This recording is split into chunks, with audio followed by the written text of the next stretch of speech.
ធ្វើក្រូចឆ្មានៅទឹកខ្មុំយើងស្រោះទៅស្រោះកៅជាមួយទឹកខ្ទិះទៅ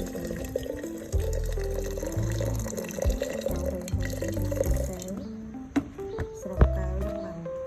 យើងធ្វើទៅល្អបើយើងអត់ស្រោះកៅជាមួយទឹកក្តៅទេយើងធ្វើ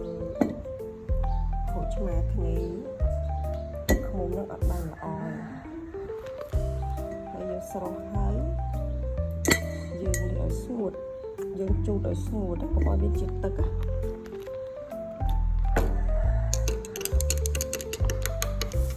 យើងស្រង់ទឹកក្តៅរួច